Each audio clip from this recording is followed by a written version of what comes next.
दानम दुर्गति नाशनम, मतलब जो आप दान देते हैं ना उससे दुर्गति का नाश हो जाता है। तो क्या हम दान देते हैं उसका संबंध हमारे पिछले जन्म से होता है, तो उसको हम कुंडली से किस टाइप से देख सकते हैं? तो हम देखें कि जो हमारा सुख भाव है उससे हम देख सकते हैं जो आज की लाइफ में हमें सुख भाव मिला है वो किस प्रकार मिला है, ये हमारे दान पर डिपेंड होता है।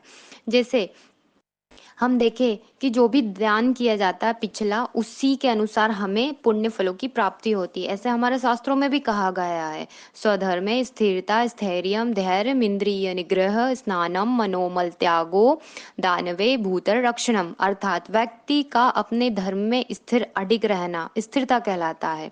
अपनी सभी इंद्रियों को अपने नियंत्रण में रखना धैर्य कहलाता है।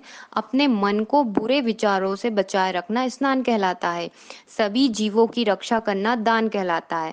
आपने अपने माता पिता को हमेशा दान पुण्य करते देखा होगा, चाहे कुछ भी करे वो दान, मैटर यही नहीं करता है कि क्या कर रहे हैं, पर करते रहना चाहिए, ये सबसे बेस्ट है।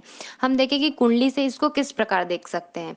नमस्कार दोस्तों, मैं प्रज्ञा आपका हार्दिक स्वागत करती हूँ अपने प्रोग्राम में। दोस्तों मेरा व्हाट्सअप नंबर है, यदि किसी को भी कुंडली से रिलेटेड जानकारी चाहिए या कुंडली बनवाना हो तो आप इसमें संपर्क कर सकते हैं और इसके चार्जेस है। और यदि मेरा प्रोग्राम आपको अच्छा लग रहा है तो लाइक करें, शेयर करें, प्लीज सब्सक्राइब जरूर करें। हमारे जो धर्म ग्रंथ है उसमें दान की महिमा बहुत ज्यादा बताई गई है। हम देखें, लग्न जो आज हमें मिला है वो हमारी आज की यात्रा है। जो भी हमारा लग्न होता है, ठीक है, उससे 12वां होता है जो कि हम वह भाव जिसको बोलते हैं, तो वो ये दर्शाता है। इसमें लग्न और 12वें का बहुत ज्यादा हमारा रोल देखा जाता है। हम देखें, मानो मेष लग्न की कुंडली है तो 12वें भाव में मीन राशि 12 नंबर गुरु की आ रही है। यानी हम देखें मंगल पुरुष, यदि यहाँ पे मंगल हुए मानो 12वें भाव में, पुरुषार्थ को दर्शाता है। गुरु हुए तो दान धर्म को आप जोड़ के देख सकते हैं।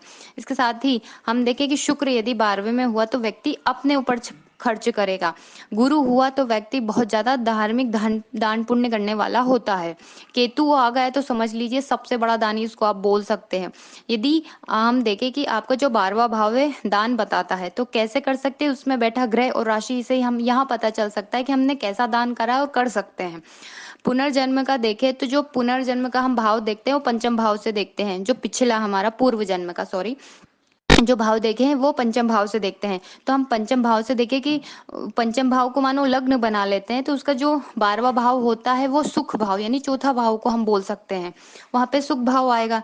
तो जो आज का हमारा लग्न है उसका वो ही सुख भाव है, तो वो सुख भाव जितना अच्छा होगा उस हिसाब से हमारी इस लाइफ में आपको सुख सुविधा मिलेगी। मतलब जैसे हम देखें कि हमारा जो चौथे भाव में यदि सुख भाव में शुक्र बैठा है तो आप बहुत लग्जरी लाइफ यहाँ पे आपको देखने को मिलेगी। गुरु हुआ तो बहुत मान सम्मान वाला बंदा होगा, ठीक वैसे ही बुद्ध हुआ तो वो भी बहुत ज्ञानी और मान सम्मान वाले होगा। तो वो सुख भाव यदि अच्छा है, पीड़ित नहीं है, बेस्ट है, तो उसमें उतना ही सुख सुविधा आपकी लाइफ में मिलेगा। मतलब यह है कि मानो शनि आ गया है तो शनि क्या करेगा, मतलब संघर्ष दे देगा। पिछला आपने अच्छा नहीं किया है जिसके कारण आपको अच्छी कंडीशन नहीं मिली है, तो संघर्ष बहुत ज्यादा रहेगा। तो यहाँ पर आपको दान पुण्य ये बताता है कि आपको करना चाहिए यदि वहां पे पापी ग्रह है तो। इसके साथ ही हम देखे हैं कि दान की महिमा ऐसा है कि 7 जन्मों तक खत्म नहीं होती। इसलिए यदि पुण्यों को बढ़ाना है तो एटलीस्ट जो भी करना है जीव जंतु से रिलेटेड या आपको मंदिर में देना है, देते रहिएगा। धन्यवाद दोस्तों।